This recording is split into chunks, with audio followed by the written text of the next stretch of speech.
You should be good. Thank you, Rick. You're welcome.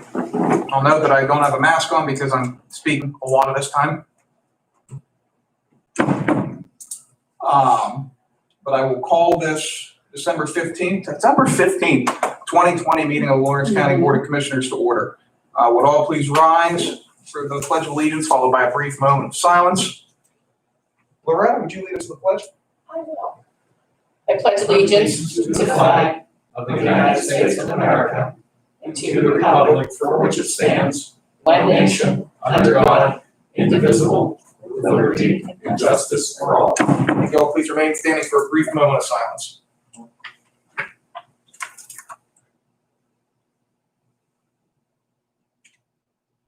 Thank you. Vanessa, please call the roll. Commissioner Steelvogel? here. Commissioner Vogler? Here. Commissioner Boyd? Here. I will note that this meeting is being live streamed both through YouTube, which is being put out to the public for general consumption. It's also right now the only forum that the public can comment publicly at a Board of Commissioners meeting, since this building is closed to the public. If you do have a public comment, I'd ask you submit it to mboyd@co.lawrence.pa.us. It will be reported into the record. And I will note, I will wait till we get to public comments, but we do have one that was submitted last night, specifically intended for this meeting. We're also being recorded internally for our purposes of compiling the minutes, and I would ask anyone that has business before the board, which would be our staff members at this point again, since the building is closed to the public, but anyone that has business before the board to utilize the table in front of the commissioners, just because that microphone is the one hooked up to our recording device, which again we use in the composition of the minutes. Row officer reports and comments. Looking out at the audience today, I'm not seeing any rows, so we will move on to public comment. On it, I did have a comment submitted by Mr. Roland Gassman of Newcastle, Pennsylvania, with questions on the 2021 Lawrence County budget. Mr. Gassman, I am sorry that we're not able to facilitate an in-person meeting with the board right now, or in-person presentation before the board for these questions. I will say that if you want to follow up with a phone call after this meeting, I think I have a meeting after this meeting, but sometime in the afternoon, I'd be happy to get on the phone with you and walk you through any part of the budget that you might have any questions on. But with regards to that, what you submitted, I'll jump into it.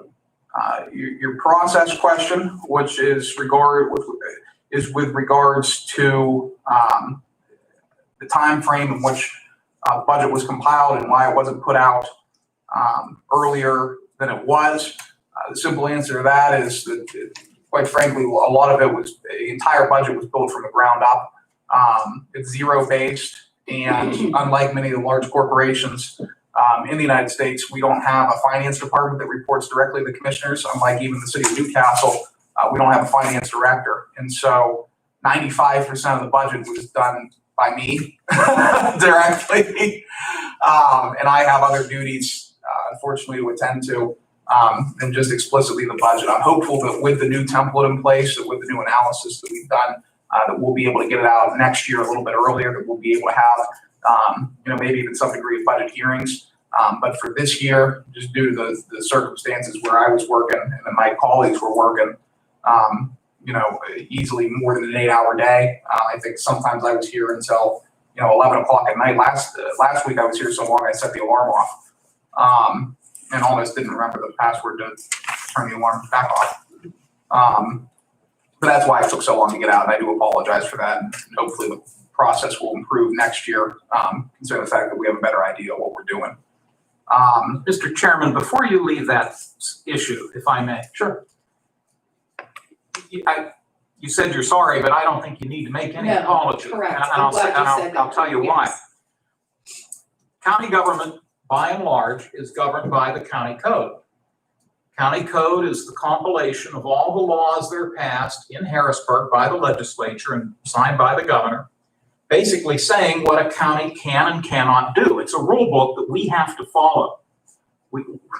In very large part, we don't get to make up our own rules or regulations. We're governed by what the legislature tells us we are able to do or not able to do. And when it comes to budgets, we are in adherence with the county code. The county code says that a county must adopt a budget by December 31 of every calendar year. That the county, and this applies to every county, must introduce the budget at least 3 weeks before December 31. And we've done that. So we've met the letter of the law. So as far as I'm concerned, you have nothing to apologize for. I appreciate Thank you. that. I agree. Appreciate that. Yes. With regards to your question about individual department heads submitting a budget for their respective departments, no, this budget was done almost entirely from top down, as in I compiled them personally, case to case using historical data and contracts that we have out. I did give internal targets for cost reduction. Some were met, some were exceeded, some were not met. Next on. If I may? Sure.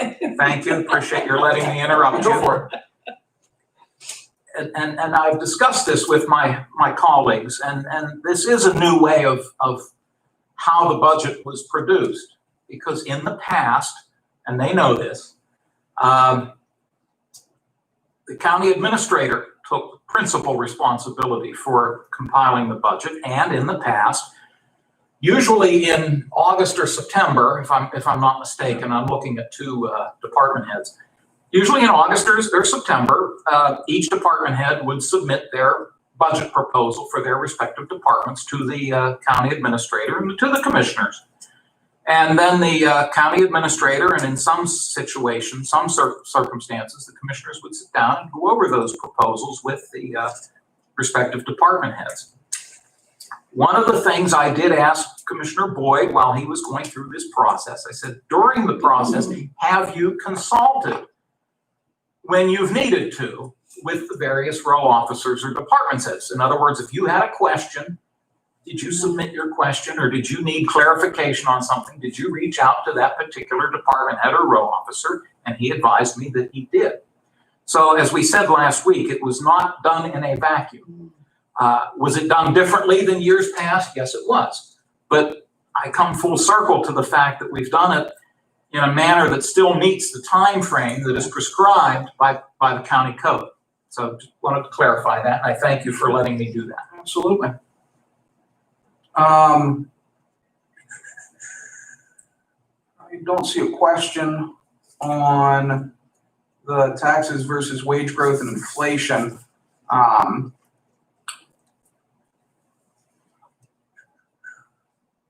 Insurance, I don't know where the $739,500 figure is coming from. We pay a lot more in employee insurance than that. But with regards to your question as to increasing, your statement is increasing the employee contribution from 3% to 4%, that's not going to stop there, I don't believe. I just think that was what we did for this year because it's an increase and it doesn't murder the employees on their own paycheck side. But I do agree with you there that it should be higher. That's with union employees, with non-union employees. With union employees, we are bound to contractual obligations in the different county collective bargaining agreements. So, for example, our contract right now with AFSCME states that we're only allowed to charge under contract for 2021 3% of the cost of the county cost for employee health insurance. That's dictated entirely by union contract. Those are going to take some time to renegotiate. I will note we have one up today, which actually drives down the cost of living increases from what is another union contracts at 2.75% for 2021. It drives in this specific for this union, which is the Teamsters Union, which is they represent the corrections officers over at the prison, drives their COLAs down to for 2021 1%, which is underneath the county's. It's a lesser rate than what the county's revenue growth is. So our revenue growth is exceeding that cost of living adjustment, which I think is where we want it to be. It also includes 5% towards the employee contribution to insurance, which again is higher than the rest of the union contracts. But we're renegotiating those. That's just going to be a process. raises and bonuses with regards to the perfect attendance bonus. Again, those are obligated in union contracts. That's not just something that we're awarding willy-nilly. Again, I agree with you there. I don't find a whole lot of merit in perfect attendance bonuses. That's speaking me personally, not me as a representative of the board. That being said, again, those are union, those are obligations in county contracts that if we want to get them out, we're going to have to negotiate them out, which in itself involves give and take. Purchasing. Purchasing is handled through, in part, the commissioner's office, in part, the maintenance office, and in part, individual offices. It's worth exploration as to whether or not the county would benefit by having a full-time or a part-time purchasing agent. If I may. Sure. And this predates me, and probably predates just about everybody in this room, but at one time, the county did have a purchasing agent, Ralph Peluso. And this probably goes back to the 70s or maybe early 80s.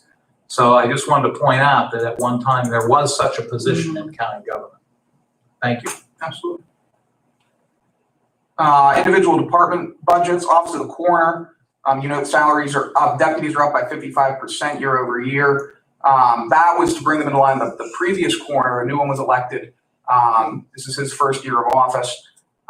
The previous coroner did not increase the wages of any of his deputies for many years. That the increases, a 55% increase, brings those salaries into line with what counties of the 5th and 6th class, which Lawrence County is one of those, pays for deputy coroners. So it brings them into a market rate. I don't have an answer for you on the IT department question regarding Microsoft Office 360, just simply because I haven't had time to pull that together this morning. Department of Planning and Community Development staff and insurance costs are up because previously one of those staff members, his insurance and his salary costs were spread out between 3 different departments, one of which are our 911 director sitting here right now. The rationale for that previously was there was a different funding formula which funded county 911 operations, which allowed us to recoup the cost, some of the costs associated with that individual's salary and benefits. The state changed those formulas, so it no longer serves a purpose other than to complicate the books to house that individual in 3 separate departments. And so that position has been consolidated under the Department of Planning for the purposes of the budget because it's all coming out of the general fund at this point. And that individual specifically is the Deputy Director of Planning. Recycling and solid waste. Those expenses are up because we're seeing a much higher number of illegal dumping instances. We're seeing a higher number of hazardous waste disposals that need to be taken into account. And on top of that, we're seeing different state regulations coming down that require us to increase costs out of that department, even as funding is declining out of there. On top of that, I'll note that it's split between the Lawrence and Mercer County governments. It's an area that services two counties. Register Recorder, revenues appear to be steadily falling, trend needs to be reflected in future budgets. The numbers in the budget were budgeted figures and not actuals, just because we don't have actuals for 2020. Those numbers in the 2021 budget were created using actuals, trend analysis, using actuals from 15, 16, 17, 18, 19. And so it is represented in a trend. It's just you're not able to see the full extent of that trend in the budget document. Lastly, the Department of Veteran Services. That budget is increasing due to increased burden coming from the state with regards to the handling of elections with Act 44, right? I believe so. Act 44, it's the law that the state government changed that permits residents to vote by mail with no excuse. That has substantially increased the volume of mail-in ballots that the office receives. We had to purchase different capital in order to facilitate last election. Those capital purchases are a significant expense, and some of them were taken out on loan agreements or lease agreements, which is going to increase the cost out there. That cost is going to continue to rise as long as the state government continues to make changes in the manner in which we conduct elections. And if I may, once again, please, Mr. Chairman. Sure. It's only been a couple of years, but for many years, we were adhering once again to what the Commonwealth was requiring us to do relative to the means by which people vote. And that was the touchscreen format. Great. And a few years ago, the move was made in Harrisburg to eliminate the touchscreen format and implement, or basically go back to an actual paper ballot. And that required not only our county, but every other county to scrap equipment that was still useful, but was no longer legal. And we had to purchase for all of our precincts this new equipment. And the Commonwealth ultimately did assist us with that purchase, but only to the tune of about 66%. So the balance of that was picked up by the property taxpayers here in this county. And again, this is replicated throughout the Commonwealth. And we referred to it at the time as a partially unfunded mandate. And it just, again, goes back to my point that so much of what we are required to do does come out of Harrisburg. And we're obligated to dance to the tune that they're playing at that given time. And a perfect example, and as Mr. Boyd noted, this election was unique in that you now had basically two ways to vote. You could physically go to the poll on election day, or you could mail in a ballot. And it added to our costs, obviously, and both in terms of the cost of the documents and all of the material that went along with it. And we had to bring more people in to go through that counting process. And again, that was driven given to us by Harrisburg. And we had And machinery, Mhm. and the additional machinery to run those ballots through. Exactly. Right. And it worked well. It did very Actually, well. here in Lawrence Very County, it well. worked very well. Thank you, Very well. Mr. Chairman. Absolutely. Yes.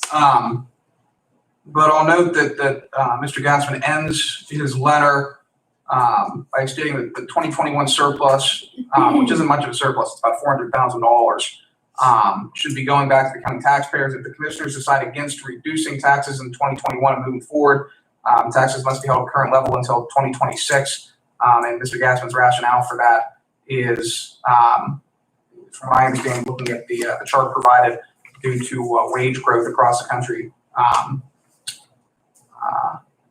States that surpluses in 2021 beyond must be used to fund inflation-driven shortfalls in the years toward the end of that period. There are only two choices: reduce taxes in 2021 or commit to no tax increase until 2026. I'll note on that end, unfortunately, we're not in a position to reduce taxes right now. We're just not in that position financially.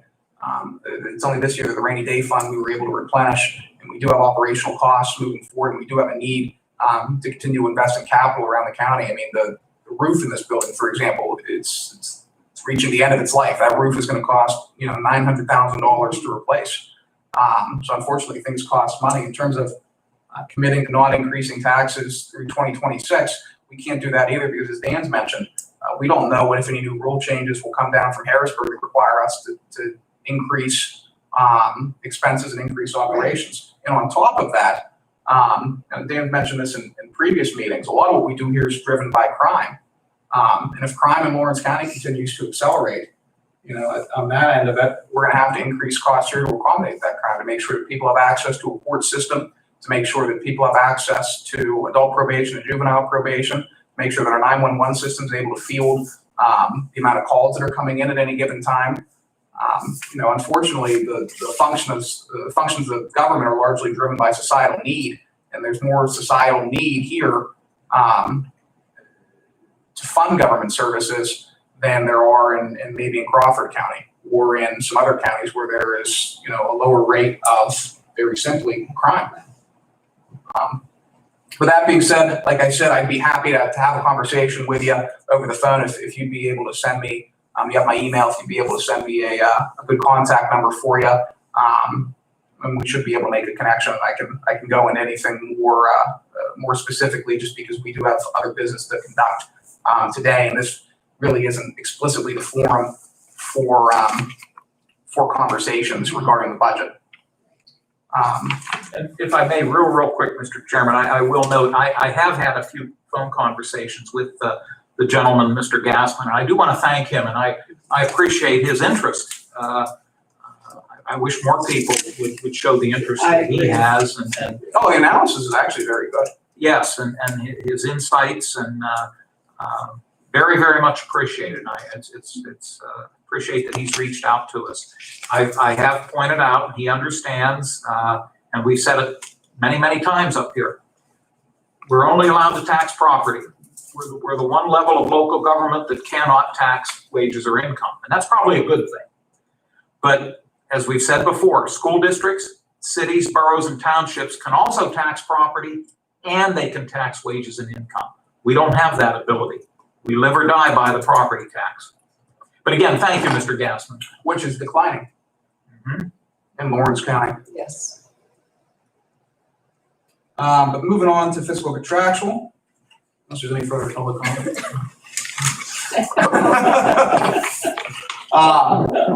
No advertising for bid proposals, no receipt of bid proposals, no fiscal reports, no report on quotes. We do have 2 warrant registers, one from December 9th and one from December 11th. I'll give my colleagues a minute to review those and take a motion to accept the warrant register. While my colleagues are doing that, I'll note the warrant register is simply a listing of payments that the county's paid out to various vendors or to various companies for other services.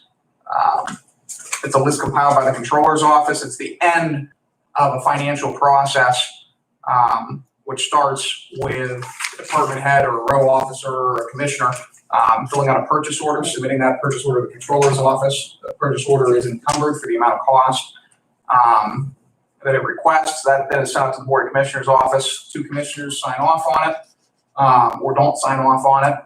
If it is signed off on, it goes back down to the controller for his signature, and then payments processed, and that payment is ultimately recorded here, which we accept or don't accept. A lot of controls regarding Especially in the spending. meeting. Yes, yes. One of the nice things we do today, at least on the document that's been submitted, has a lot of payments to foster families, people who take in children from CYS. And in fact, I always chuckle. There's an old college fraternity brother of mine who's on here. He and his wife have foster children periodically. It's nice to see that.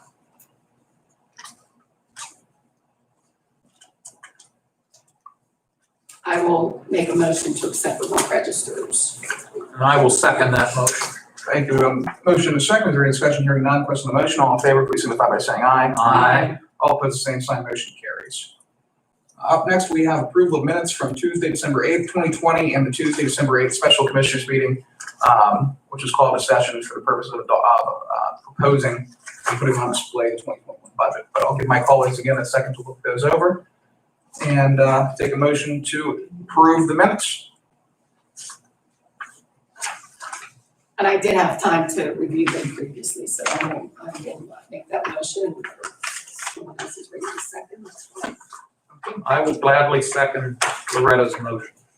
All right, we have a motion to second. Is there any discussion? Hearing none. Question on the motion. All in favor, please signify by saying aye. Aye. All opposed, the same sign. Motion carries. We do have one presentation of written communications today, and I'm not going to read the entire thing as it's available online.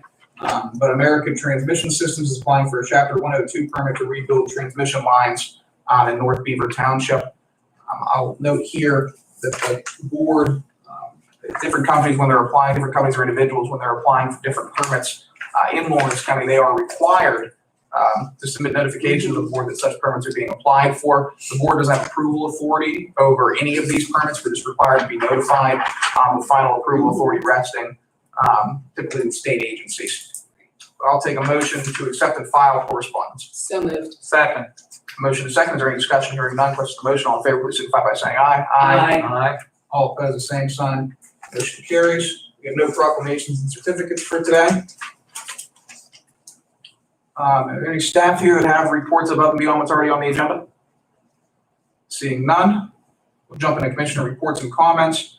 My only comment would be that businesses have until the end of the day, or businesses or entities impacted by the governor's closure order have until the end of the day today to submit an application for some county assistance Yes. in the amount of $3,000 grants.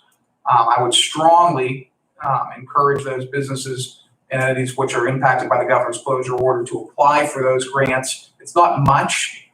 Quite frankly, it's not enough, but it's what we can do. until and unless the state and federal government submits another stimulus package, votes on it, and it gets passed through down to the counties, which I'm hoping that they do soon if these closure orders continue.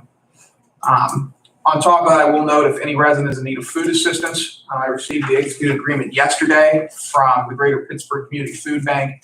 The county contracts with the Greater Pittsburgh Area Community Food Bank for its food program, which is funded through grant funds provided by the Pennsylvania Department of Agriculture. If any resident has an issue right now with food insecurity, please contact them. This recent award allows for $143,000 worth of food assistance to those residents that need it. So there's help out there for you. And you know, I'm hopeful that COVID will soon be behind us and that'll lessen the need of these programs on the system. But until there is, help is out there. Commissioner Spielvogel, you're on deck. Okay. Just to reiterate, same thing that our chairman talked about, you know, $3,000 is one of the grant for one of the grants. It doesn't seem like a lot of money, but just talking to some people that are submitting, it's a utility bill, you know, with heating or you know, the water or something like that, every little bit helps in this situation. We're all dealing with it in different ways, and I'm just glad that we can offer a little bit of assistance that, you know, that we can, and encourage businesses to fill those applications out. And also the food assistance. There's no reason to feel that something like this is not for you, that, you know, you have to put your pride in your back pocket, and you have to feed your family. And you know, there are a lot of people that are not used to going to, you know, to wait in line for at a food bank or something, but it's the situation, it's what it is. It's impacted to a degree that we all have to reach deep down inside and donate where we can. If you're able to do it, you can. And you know, don't be embarrassed or ashamed if you have to reach out for assistance if you've never had to do it before. There's a lot of help available, and we want to make sure that everybody in Lawrence County is warm and fed and is as healthy as they can be through this. So don't be ashamed or embarrassed to reach out for help. Did you want to, I don't know when you plan to do it, but since you chair the prison board, were you going to make note of that? I was going to wait till the end to have the chairman do it, but also, well, if there anybody out there listening, tomorrow we usually have our prison board meetings on the third Wednesday of the month, which would be tomorrow. And after speaking with the warden, there's not much as far as any pressing issues. So we've decided to cancel the meeting for tomorrow at noon. So there will not be a prison board meeting tomorrow at noon. And maybe at the end of the meeting, you can also reiterate that. Okay, thank you. Absolutely. Commissioner Vogel, you're on deck. No, I've already talked a lot today, so I'll stop at that. Thank you, Mr. Chairman. Sounds good. Now we have a marathon session in front of us. Oh. We'll try to get through these as expediently as possible. First on deck is a resolution for discussion and possible approval to establish the 2021 Commissioners meeting schedule. I'll note that we're keeping under this proposal the same meeting time for the general meetings of the Lawrence County Board of Commissioners. I will note that I have made a change to how we do salary board, which is right now, it's called whenever a row officer, department head, or I'm sorry, a row officer, the president judge, or a member of the Board of Commissioners requests a salary board meeting, which we're legally obligated to do. At the same time, that sometimes tends to force us to incur additional advertising costs. And so instead of doing that in the future, I've scheduled the annual salary board meeting, which we're legally obligated to have January 4th, which is the first Monday of the month of January of the new year at 1:30 p.m. But I've also scheduled 2 salary board meetings, which will be the only 2 salary board meetings, unless a significant emergency reason occurs during 2021, on April 27th and October 26th, immediately following the commissioners' meetings. I'm hoping this will standardize, streamline things. moving forward. But I don't like randomly calling salary board meetings throughout the year because one person or another might want a raise for this person, and you get together and you have a meeting to discuss one position. I just don't think that's efficient. Retirement board, the dates are February 17th, May 25th, August 17th, and November 16th. And the Board of Elections is scheduled for Tuesdays as needed immediately following Board of Commissioners and other regularly scheduled public meetings. Those typically intensify around election dates. And when we're not around an election, we very rarely have a Board of Elections meeting. I'll also note that there are no meetings on dates where we are at either virtual or in-person CCAP conferences, which is County Commissioner Association of Pennsylvania. That's March 23rd, August 3rd, and November 23rd. And there are also no meetings scheduled on the dates of elections because we're fulfilling our responsibilities as the Board of Elections. That's on May 18th and November 2nd. And all those meetings are in this room, unless otherwise noted. I'm hoping we're going to be able to get out into the public a little bit more next year, assuming COVID goes away. But for right now, the meetings are in this room. Any questions, comments, discussion? All right, we'll make that resolution 2020-359.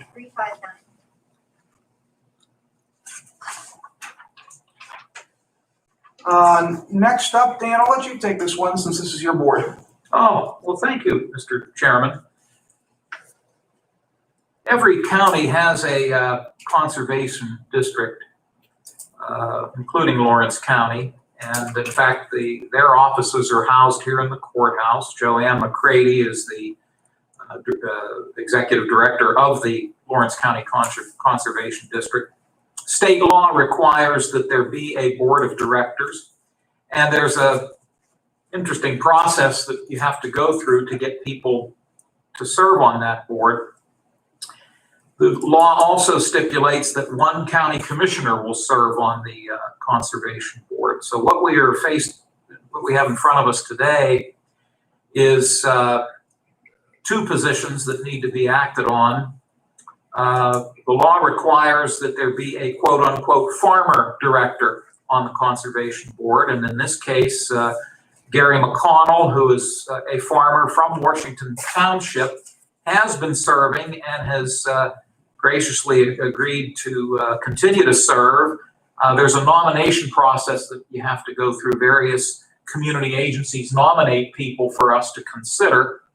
And I believe we got, at least three different agencies recommending that we reappoint Mr. McConnell. And Vanessa did some checking, and I guess what you found out, the commissioner position has to be voted on every year.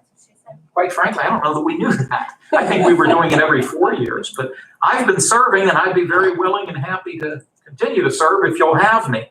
So the proposed resolution before us would reappoint both Mr. McConnell, again, he's from out in Washington Township, he's a neighbor of yours, and myself to continue to serve. Mr. McConnell's term would be a 4-year term, and mine would be a 1-year term. Thank you, Mr. Chairman. Absolutely. And I'll note that outside of direct commissioner appointments, in other words, appointments that we make where one of ourselves goes to sit on a board, my typical practice is to vote no on any appointee or proposed appointee to any board who served more than 2 terms or 8 years. The Conservation Board of Directors, being that we're required to solicit names from different entities, the application process is different, the appointment process is different. This is the one board where I do make an exception to that rule, so I just want to note that for the record. May I also note too, these positions are non-paying. The folks that serve on this board, myself included, do not receive any remuneration for our service. And we're not voting any money for you now, Dan. So we will continue to serve. Oh, I knew better than to even ask. But I have no objection to the proposal, unless there's any from any other members of the board. No. We'll make that resolution 2020-360. Commissioner Spielvogel, I'll let you take this one since this is your board. Okay, thank you much. It's probably pretty evident at this point in time that each of us in our own way spearhead different parts of the government process here at the county. One of the things that I chose to take on to participate with is the corrections and those affiliated with corrections in the jail, including prison board, the chairperson of the prison board, as well as for this year, coming into this year, it was the last year of the union contract for the corrections officers, and they're represented by Teamsters 261, Local 261. So that was something that we were asked to get into negotiations with the Teamsters, and throughout the course of this year, I believe, starting in June, I think we started having meetings. There was a series of meetings with the union negotiating team. I think at the beginning of the process, we keep forgetting you're over here, Joe. You're in the corner. Baby's in the corner. What's happening there? Social distancing. Social distancing. That's correct. But at the beginning of the process, Joe Vanasco was involved, as well as Tom Leslie. And then as the process continued, Jason Medor, the solicitor, continued that process with us, with the negotiating team, myself. Input from the warden, through a series of meetings that we had, we came up with, I believe, as well as, since there is an agreement, that a very workable contract that was voted on by the union members and presented today for our Board of Commissioners to agree to execute the bargain agreement with Teamsters Local 261. Great process, and I just want to thank everybody that was involved with it for patience and understanding and the ability to meet and work through things and move forward. And it's a 3-year contract. I think it's very beneficial to both the corrections officers as well as cost savings. As you noted earlier on, that the union members chose a lesser COLA than was expected, and in exchange for other bargaining things, bargaining chips, so to speak, that they felt were more important than just the monetary benefit. So I think that it will be a very good working contract for the next 3 years. So thank you, my fellow commissioners, for allowing me to be part of that process. It was a learning process, to say the least. Yes, thank you. Well, thank you for taking point on that. I can't tell you how much I appreciate it. I'm sure Dan will echo those sentiments. That's one nice thing I think about having a 3-member board, is that we're each able to take on different parts of the organization, and specialize in different endeavors. I know myself, and speaking for myself, I want absolutely nothing to do with jail. I don't like prison board meetings. I don't like dealing with their grievances. I don't like anything that goes on in that building. And so thank you very much for taking. Tell us how you really feel. Taking that part of yes. for taking that part of the enterprise Absolutely. Well, and you do a great job at it. Thank you. I appreciate it. It's a learning process, and I think everybody knows that my background is a police officer, and it was interesting to be on the other side of the dynamic, whereas participating in any contract negotiations before as a member of the Fraternal Order of Police was different to be on the administrative side. But at the same time, I think it led to more understanding of the process, or what the corrections officers do deal with on a day-to-day basis. So I think it worked out. It worked very, very well. I am positive and pleased with the outcome, and looking forward to see how that process works out for everyone. Thank you. All right. Commissioner Vogler?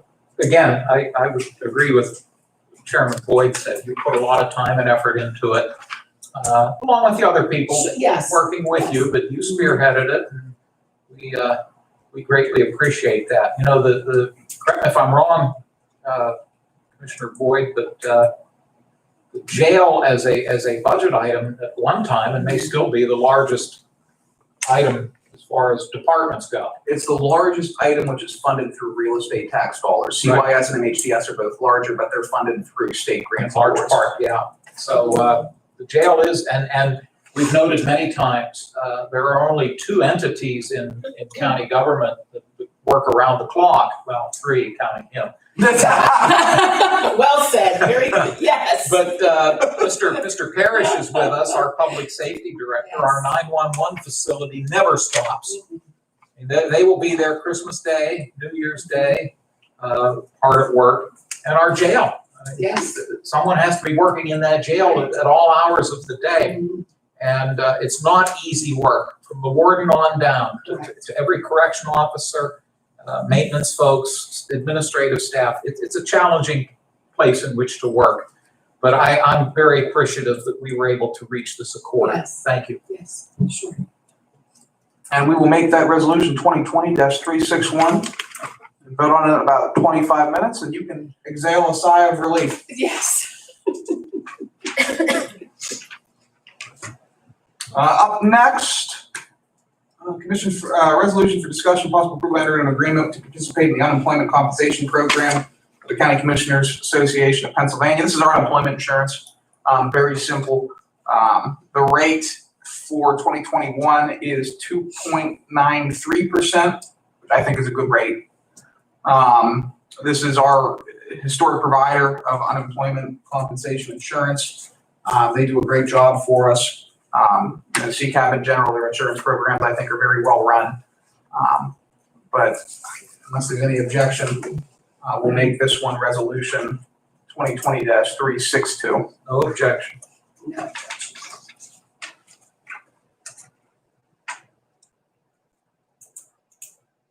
I was about to say this looks like a parish resolution, but it's not.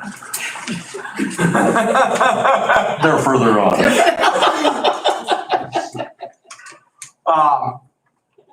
Next up, resolution for discussion and possible approval of Alerta for the Stonecrest property. This year, I'd like to think our crowning partnership in terms of economic development. In either late January or early February, I was approached as a board member of the Lawrence County Economic Development Corporation to have a meeting with developer John McCart, members of his team, utility companies, Mohawk Area School District. Is it Mohawk area or just Mohawk? Mohawk area. Mohawk Area School District, and the new Beaver Borough, along with Lawrence County Economic Development Corporation, for a potential development project at what is currently Stonecrest Golf Course. That meeting went, I thought, exceptionally well. And Lawrence County Economic Development Corporation was able to assist Mr. LaCarte in applying for some state funding through the Commonwealth Financing Authority to continue to move the project forward. With the assistance of State Representative Bernstein and State Senator Vogel, those funds were awarded and the project was able to move forward. And so the next step of this project, there's actually two effective ones.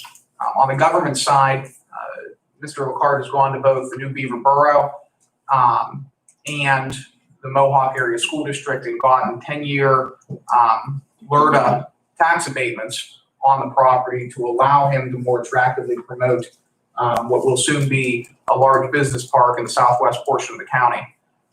We are third in line there. It's now our turn to vote on a 10-year Alerta tax abatement for this property. In a presentation prepared for the board, and we sat down with Mr. LaCarte before Thanksgiving for an informational meeting on everything that's going on down there. We're looking at upwards of 1,000 jobs. We're looking at a sizable amount of investment in that portion of Lawrence County, and we're hoping that development in that portion of the county will allow for more development along the Route 18 corridor in the southern portion of Lawrence County, as well as allow for expanded opportunities in the Wampum area and in the Elwood City area. I think this is a phenomenal project. It taps into some of the increased need for logistics space, for warehousing space, and for distribution space created by the cracker plant in Beaver County. And Mr. Locard has been successful in developing other projects like this. I also want to note that this is not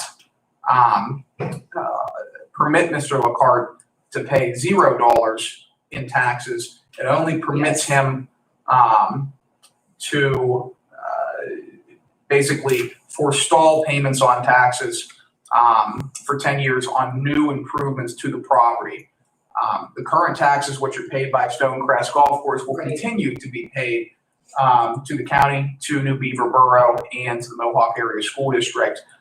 This only abates taxes for a 10-year period on any new improvements made to the site, at which point, after that 10 years eclipses, the county, the school district, and local municipality will be able to collect tax revenue from those improvements. And there's looking to be a substantial amount of improvements. Any questions, comments, concerns from members of the board? If I may. Absolutely. You gave us certainly a very good overview of this, and I should also note, as you stated, both the Mohawk School Board and the New Beaver Borough Council did vote on the Alerta proposals. And my understanding is that both bodies, the vote was unanimous. The Borough Council in New Beaver is comprised of 7 men and women, and the school board is 9 men and women, and they were all on the same page with respect to this proposal. It's very interesting. If you go down Route 18 and you drive south of Newcastle, you'll come into New Beaver Borough, and then you go through Wanton Borough, and then you go back into New Beaver Borough as you're heading south on Route 18. And as you cross back into New Beaver, from that line right there to the Beaver County line is about a 2-mile stretch. You go right past the old CMEX cement plant, which is actually physically in Wanton Borough. But in that 2-mile stretch, there are, I wrote this down, there are 8 established businesses already in that area, and in no particular order. They include Southern Pines Trucking, Aileron Nuclear Services, B&R Repairs, the Pennsylvania American Water Treatment Facility, which was a very major investment in our community, Youngblood Paving, Recycled Pallets Company, the R.I. Lampus Company / Omni Precast, and then, of course, the Wampum Underground Commerce Center, which is the old underground limestone mines that have been refurbished. So there are 8 employers just in that 2-mile stretch. Not to mention, there's also, I know, a number of employers inside Wampum Underground, like Mitsubishi's located there, Yes. along with some other ones. So it's turned into a real nice industrial corridor. Absolutely. And you know, you drive past these places and you may not think much about it, but you start to add up the number of people that work there, and I don't have that information. I do know that Youngblood Paving has expanded considerably. If you go down there in the summertime, their employee parking lot has a lot of cars in it. They're a growing employer in this county. So what Mr. Boyd said, you know, that will only supplement what's already enhance. That's probably a better word.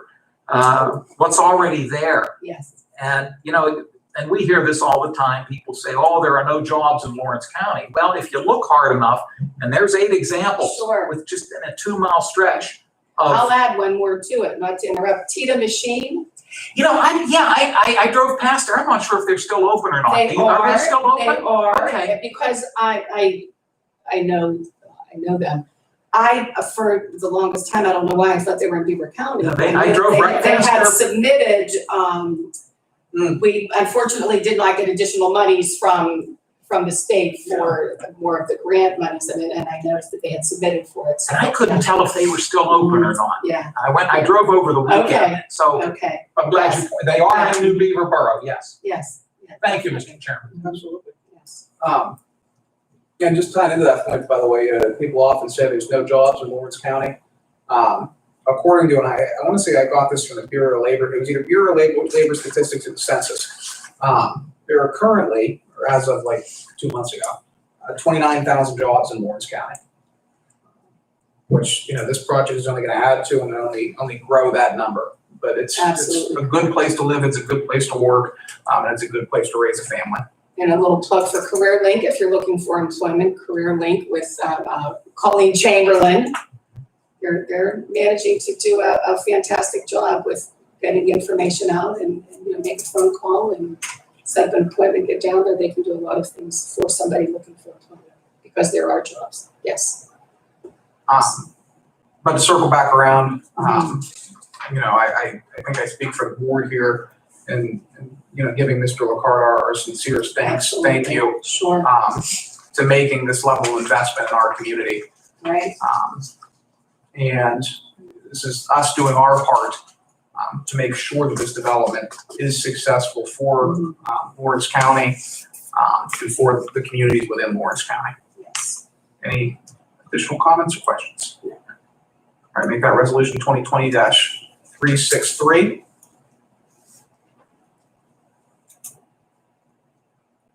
Up next, transfer of funds, Commissioner's contingency liability insurance, the amount of $52,202. There's a shortage. I don't know why there's a shortage in that account. In this instance, it was not me moving funds around. Mr. Sicko knows. Take that sickle off of him. Yeah, this one wasn't me. But we need to transfer some money to be able to cover our liability insurance. Any questions or comments on that? Make that resolution 2020-364. Yeah.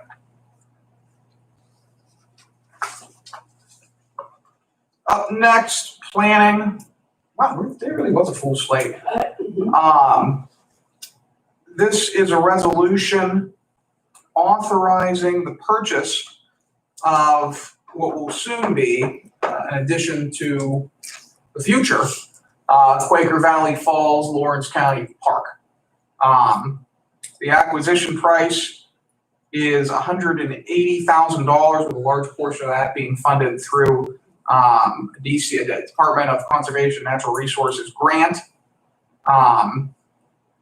I will note that, I personally, I'm fully supportive of the project. I think, I'm sure my colleagues will echo those sentiments as well. And I know that our planning department, specifically Rebecca Schaefer, has put a tremendous amount of time and effort into this property to make sure that it's a recreational asset to be used, hopefully soon in the future by any Lawrence County resident or any member of a community outside Lawrence County that wishes to utilize it. But on that note, I will open it up for questions, any conversation.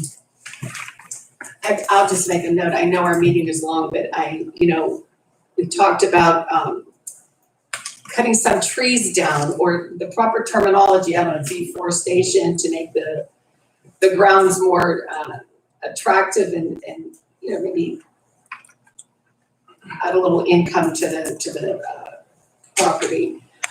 Did not realize how intense that process, or how involved that process would be, that there was actually a report that was made and how many pages long about the different processes, different types of trees, vegetations, limits on what you can or can't do, processes.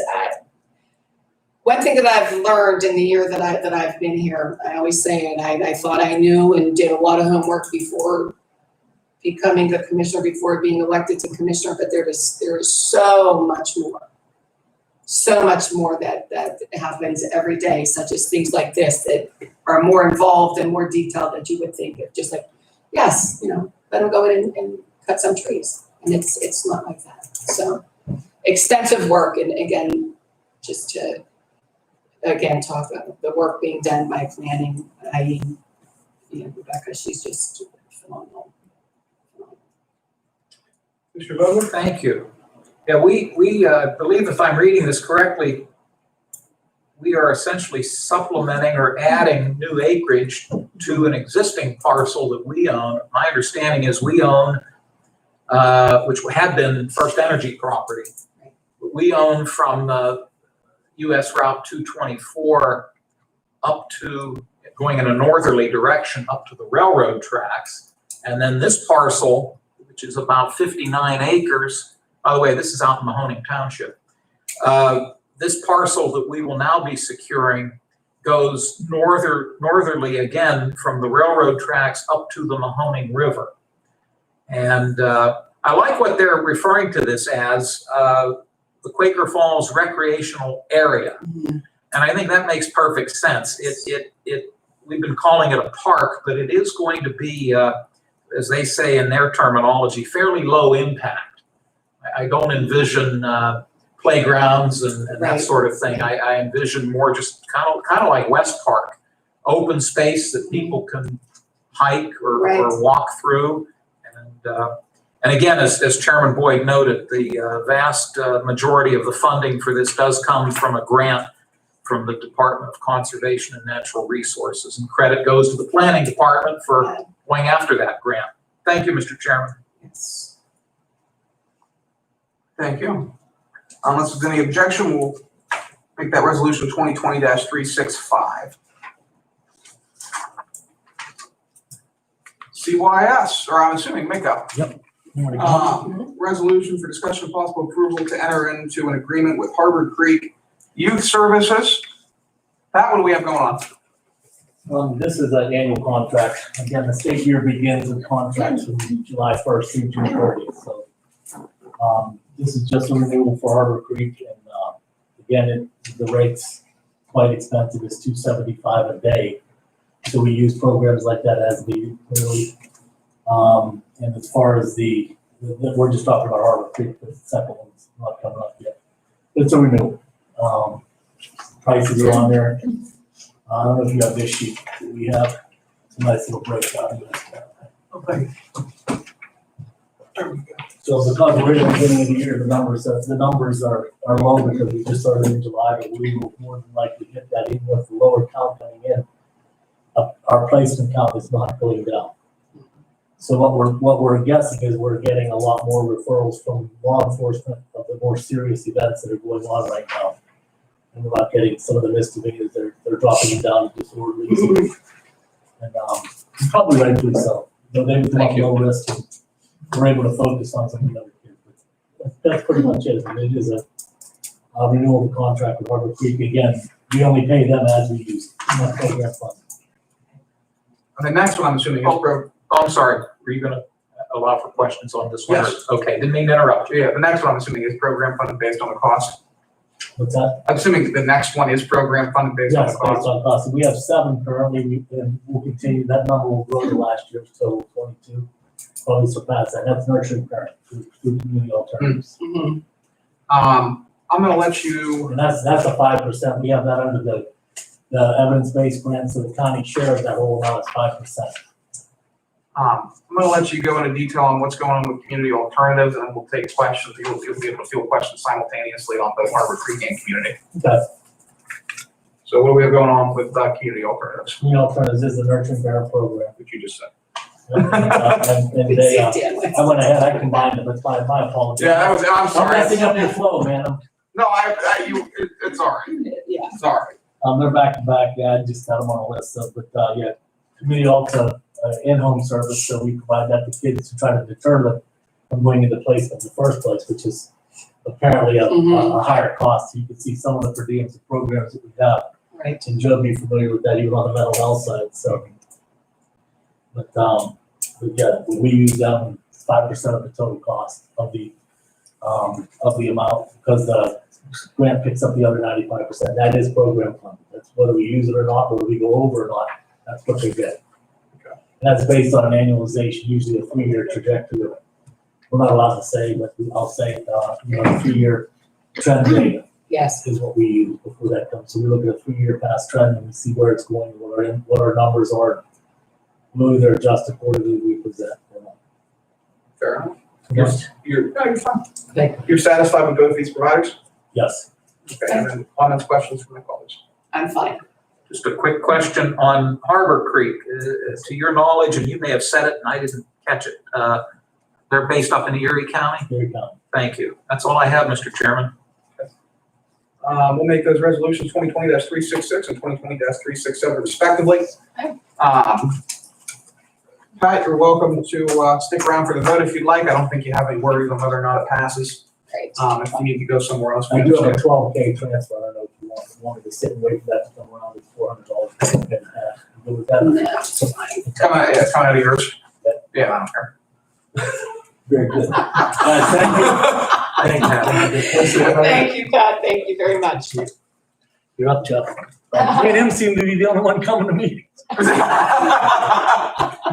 have nothing else to do, you know. No, not at all. Not at all. I enjoy coming here. Oh, This looks like a parish resolution. Well, you can see a second. Please, no. okay. Okay, the now therefore part's small, which I appreciate. We'll do them both together. What's going on with Bear Com and what's going on with Mission Critical? Bear on the resolution is just our yearly maintenance fee, maintenance contract that we have with them. It takes care of all the cameras, the security cameras at the 911 center. Actually, it encompasses all the cameras here too at the courthouse. The cameras and the servers and everything. It takes care of that, so. Okay. You can keep it down when you're talking. Mumbling seems like, so this is, like I said, we do this every year. We actually reduced it to like $1,500 this year. We took a couple, other items that we no longer using. Actually, whenever we put the fiber in down here, we reduced the cost. It's sort of an offset, really. We're using the microwave, so we don't have to pay for the maintenance for that now. The next one is a resolution to enter into a proposal, a professional services proposal with Mission Critical for our GIS.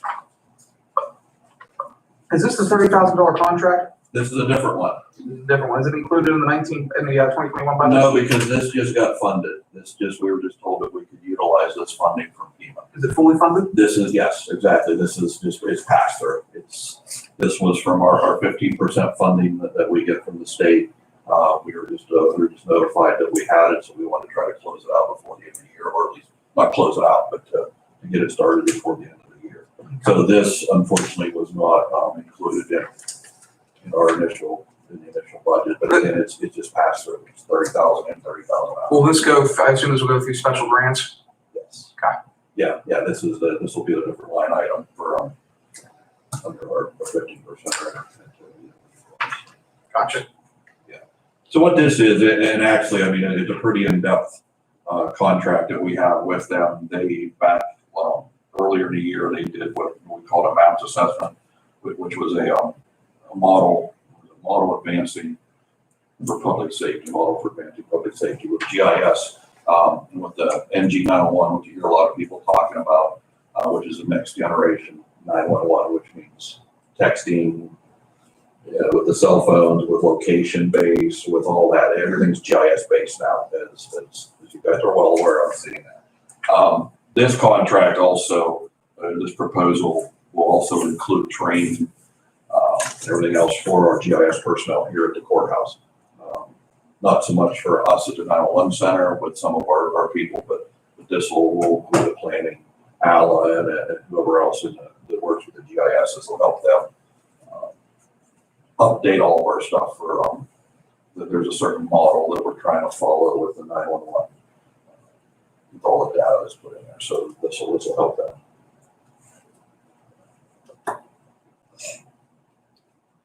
And it's also with our COOP and our disaster recovery plans, putting the GIS into that also. It's encompassing a lot of stuff, just more than just a GIS layer on the map. So. Okay. All right, I have really no questions on these. Any questions, comments from my colleagues? Both fine with me. Absolutely. We'll make that resolution 2020-368 through 2020-369. You're welcome to stick around for the vote if you'd like. Thank you. You've got to get back up to LEC. Leo, I'm gonna run back up there. Appreciate it. Thanks for sitting around for an hour for 5 minutes. That's okay. All right. Up next, we have a number of administrative transfers. As we do normally, we'll go through these. Motion to transfer, then we'll motion to amend the agenda, then we'll vote on the resolutions. Okay. First up, we have $500 from Register and Recorder from the Technology Fund to postage. shorten postage. We have $700 from sheriff materials and supplies to postage, shorten postage. That's one thing with the COVID-19 pandemic. It increased our postage costs substantially Yes, due to other areas of the organization. right, In-person meetings were down, outside travel was down, right. everything by and large was down. We were forced to basically use more postage. CYS, these are different funding. They're moving into different areas to cover their costs. CYS is an agency where, depending on what goes on throughout the year, they're over or under in a number of different categories and required to move funds around. This is just an example of that. Is, their foster care emergency programming might have not had to have as much use as in previous years, Right. but they might have incurred more purchase services from agencies that require additional funding. But they're moving a total amount of $226,200 from various line items in the CYS budget to various other line items in the CYS budget, because I don't want to go through them all.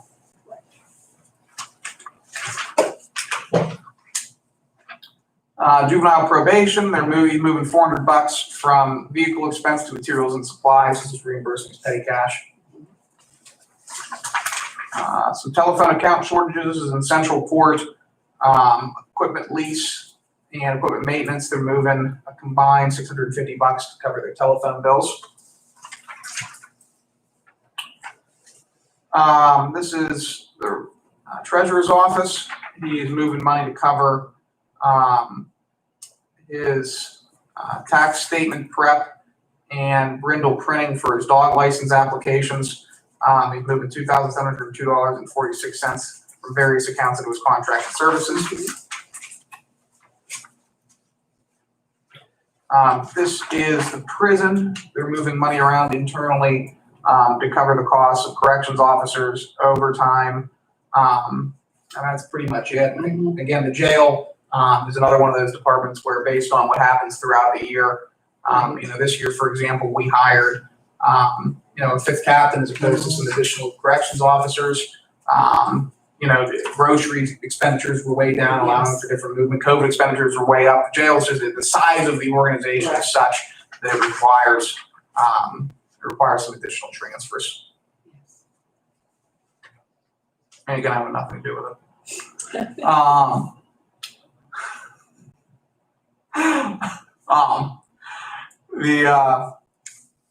The adult probation office is transferring $5 from interpreter to cover the cost of house arrest. Anybody have an issue with $5? But it has to be, right, for proper record keeping. Yes, ma'am. That's the checks and balances system that. It's there, yeah. It's it, right, yeah, definitely. $5. Okay. Go figure. And I actually probably do. I know there was a contract amendment this year. It might have caused some additional overage out of the adult probation office related to house arrest monitoring. Okay. I'm sure that probably ties into that. So I will take a motion, unless there's any objections on any of those items, to approve administrative transfers A through U. So moved. Second. The motion is second. Is there any discussion? Hearing none. Questions on the motion? All in favor, please signify by saying aye. Aye. All opposed, the same sign. Motion carries. Next, I'll take a motion to allow for voting on resolutions. We do have an ordinance after this. Okay. Resolutions 2020-359 through 2020-369. So moved. Second. The motion is second. Is there any discussion? Hearing none. Question on the motion. All in favor, please signify by saying aye. Aye. All opposed, same sign. Motion carries. Agenda amended. First on deck today, resolution 2020-359. Now that because all by Lawrence County Board of Commissioners, 2021 calendar year meetings of commissioners and specified boards.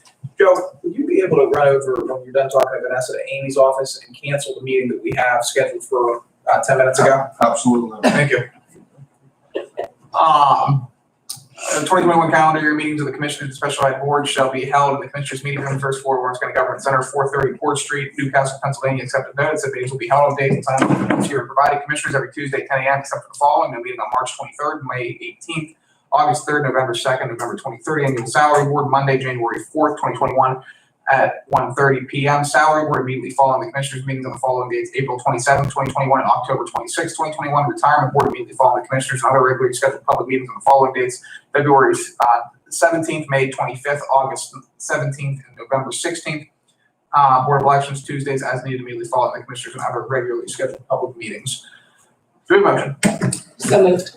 Second. We have a motion and seconds. Is there any discussion here? None. Questions on the motion? Vanessa, please call the roll. Commissioner Steelvogel? Yes. Commissioner Vogler? Yes. Commissioner Boyd? Yes. Motion carries. Thank you.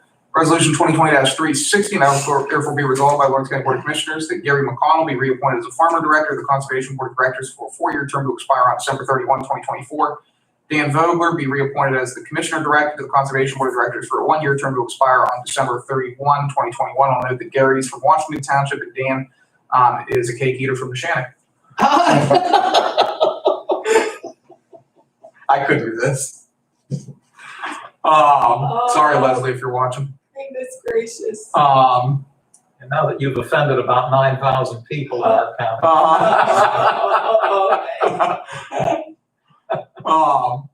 Anyway, we'll have a motion on that. So moved. Second. We have a motion and a second. Any discussion? Hearing none, question on the motion. Vanessa, please call the roll. Commissioner Steelvogel? Yes. Commissioner Vogler? Yes. Commissioner Boyd? Yes. Motion carries. Thank you, Dan. Congratulations. Thank you. Yes, Thank you both. congratulations. Yes, I absolutely. know you enjoy serving on that board. You do a phenomenal job at it. Yes. Thank you. It's a good board, good people on that Yeah. board. Very good people. Thank you again. Resolution 2020-361, now therefore be resolved by Lawrence County Board of Commissioners that authorization is given to execute a CBA with Teamsters Local 261. The CBA shall be for 3 years commencing January 1, 2021 and terminating on December 31, 2023. Do we have a motion? So moved. Second. We have a motion to second. Is there any discussion? Hearing none, question on the motion. Vanessa, please call the roll. Commissioner Steelvogel? Yes. Commissioner Vogler? Yes. Commissioner Boyd? Yes. Motion carries. Thank you. Congratulations, Loretta. Thank you. Everyone.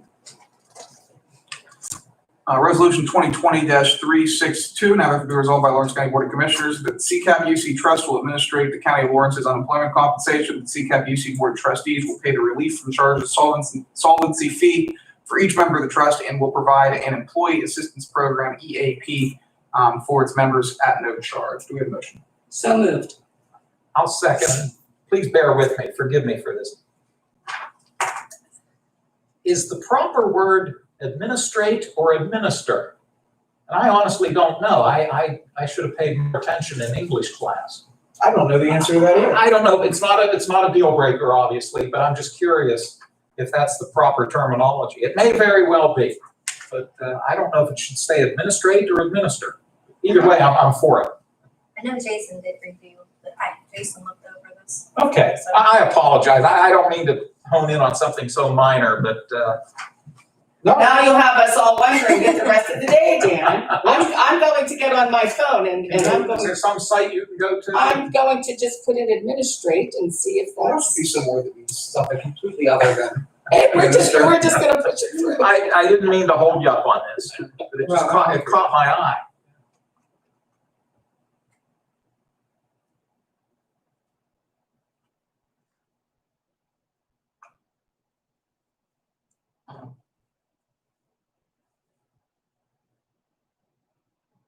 Less common term for administer. Ah, okay, we're fine. I knew that, but I How wanted about to that? just double check. I thought I wasn't gonna get good service here. I was going to be going around. Well, thank you for your Yeah, well, indulgence. yes, no, that it's interesting to know that It works. Yep. Either one. There we have it. All right. Okay. So we have a motion. Do we have a second? Second. All right. Motion is second. Is there any discussion? Hearing none, question on the motion. Vanessa, please call the roll. Commissioner Steelvogel? Yes. Commissioner Vogler? Yes. Commissioner Boyd? Yes. Motion carries. Thank you. Resolution 2020-363.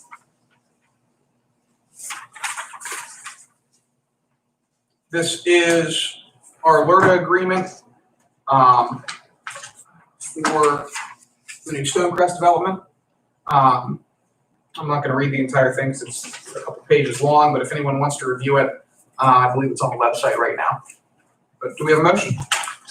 So moved. I will second. So a motion is second. Is there any discussion? Hearing none, question on the motion, Vanessa, please call the roll. Commissioner Spielvogel? Yes. Commissioner Vogler? Yes. Commissioner Boyd? Yes. Motion carries. Thank you. I'm looking forward to that project. Absolutely. Maybe I'll note the golf course will stay open as long as possible, so in through 2021. And the fact that we will all three taxing bodies will still continue to receive taxes from that property, just not on the new construction and builds. Yes. Yeah, there we go. Okay. And congratulations to Correct. Mr. Lockhart, and as we've noted, if you're watching right now, if you need anything, just let us know. Absolutely. Resolution 2020-364, now therefore be resolved by the Lawrence County Board of Commissioners, authorization is given to the appropriate administrative officials to transfer a total of $52,202 described in detail on the attachment designated as T-2020-025. This again is transferring money to cover our liability insurance. Do we have a motion? So moved. Second. Motion is second. Is there any discussion here? None. Questions on the motion? Vanessa, please call the roll. Commissioner Spielvogel? Yes. Commissioner Vogler? Yes. Commissioner Boyd? Yes. Motion carries. Thank you. Resolution 2020-365, now therefore be resolved by Lawrence County Board of Commissioners, the county will prepare the deeds and execute all required documents for the purchase of property. Chairman is authorized to execute all documents related to this contract. This is the acquisition of the property for the Quaker Falls Recreational Area. Do we have a motion? So moved. Second. Your motion second. Is there any discussion? Hearing none. Question on the motion. Vanessa, please call the roll. Commissioner Spielvogel? Yes. Commissioner Vogler? Yes. Commissioner Boyd? Yes. Motion carries. Thank you. Resolution 2020-366, and that be resolved by Lawrence County Board of Commissioners, purchase service agreement under Quaker Harbor Creek Youth Services shall be in effect for the period of July 1, 2020 through June 30th, 2021. Costs are only incurred if the provider of services being used by Lawrence County per the agreement authorization is hereby given to execute the agreement with the following service provider, Harbor Creek Youth Services, 5712 Iroquois Avenue, Harbor Creek, PA 16421. Do a motion. So moved. Second. Motion is second. Is there any discussion? Hearing none. Question on the motion. Vanessa, please call the roll. Commissioner Spielvogel? Yes. Commissioner Vogler? Yes. Commissioner Boyd? Yes. Motion carries. Thank you. Resolution 2020-367, and that be resolved by Lawrence County Board of Commissioners, purchase service agreement under the Provider Community Alternatives Incorporated shall be in effect for the period of June 30th, 2020 through June 30th, 2021. Costs are only incurred if the provider of service being used by Lawrence County per the agreement authorization to make an execute the agreement with the following service provider Community Alternatives Incorporated, 700 South Scotland Lane, Newcastle, PA 16101. Do we have a motion? So moved. Second. Motion is second. Is there any discussion? None. Question on the motion. Vanessa, please call the roll. Commissioner Spielvogel? Yes. Commissioner Vogler? Yes. Commissioner Boyd? Yes. Motion carries. Resolution 2020-368, and it is resolved by Lawrence County Board of Commissioners, authorization is hereby given to execute on behalf of Lawrence County Department of Public Safety all documents related to Vericom service agreement to provide a one-year agreement. Vericom will provide a one-year service agreement amount of $65,805.60 to be paid annually, and $5,483.80 commencing January 1, 2021 through December 31, 2021. Chairman of the Board of Commissioners authorized to sign all documentation. Do we have a motion? So moved. Second. Your motion is second. Is there any discussion? Hearing none. Question on the motion. Vanessa, please call the roll. Commissioner Spielvogel? Yes. Commissioner Vogler? Yes. Commissioner Boyd? Yes. Motion carries. Thank you. Resolution 2020-369. Now therefore be resolved by Lawrence County Board of Commissioners, authorization is hereby given to execute on behalf of Lawrence County Department of Public Safety all documents related to Mission Critical Partners 3-year strategic plan to provide geographic information system services. Do we have a motion? So moved. Second. Your motion is second. Is there any discussion? Hearing none. Question on the motion. Vanessa, please call the roll. Commissioner Spielvogel? Yes. Commissioner Vogler? Yes. Commissioner Boyd? Yes. Motion carries. Thank you. Okay. Up next, we have ordinance number 3 of 2020, which is a proposed ordinance of Board of Commissioners, Lawrence County, Pennsylvania, authorizing the redevelopment authority of Lawrence County to act as Lawrence County Land Bank in accordance with the provisions of Act 33 of 2018. So first, I'll take a motion to remove it from the table, remove the ordinance from the table, and then I'll open it up to discussion. So moved. Second. Hearing a motion, the second, is there any discussion? Hearing none. We'll do this with a voice vote. Questions on the motion, all in favor, please signify by saying aye. Aye. All opposed, the same sign. Motion carries. Is there any discussion on this ordinance which would effectively abolish the Lawrence County Land Bank and merge it with Lawrence County Redevelopment Authority? I'll open it up to the floor. No questions. No, we Comments? did discuss it last week and Yes. made note of the fact that right after we created the land bank, the legislature changed the law that basically gave redevelopment authorities the same authority that a land bank has. And as we noted last week, we have a redundancy. And in discussions, I believe, with our solicitor, if I recall correctly, and discussions with Amy McKinney, that the appropriate thing to do here is to basically eliminate the land bank and give that authority, which they now have, to the redevelopment authority. It certainly makes sense to me. Yes. Thank you. All right, and I would agree with that. I think it's, another area where we're able to improve some efficiency here. Correct. And I thank, assuming this passes, I thank all the members of the land bank for their service. Yes.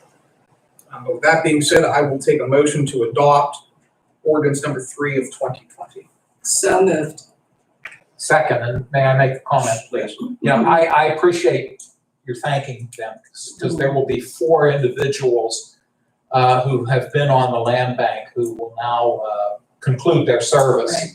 And Attorney Anthony Piatek, Mary Burris, Kimberly Collar-Jones, and Veronica Pasella, all great people. And you're right, we thank them for their Yes. last few years of service to the land bank. And hopefully we can, they're all active in the community to begin with, but hopefully we can find ways to keep them active. They're good people. But Sure. thank you for noting that they do need to receive our appreciation.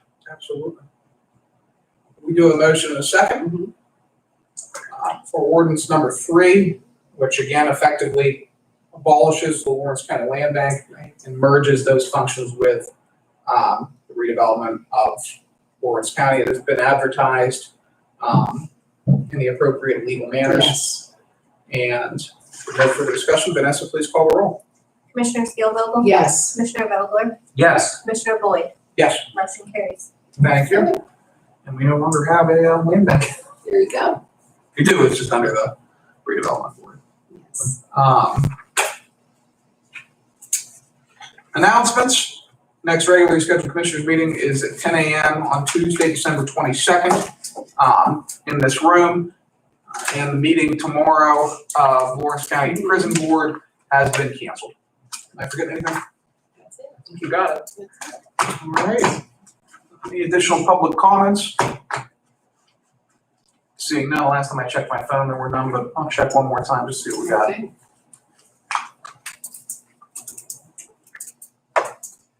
Nothing. Okay. Take a motion to adjourn. So moved. Second. Motion and a second.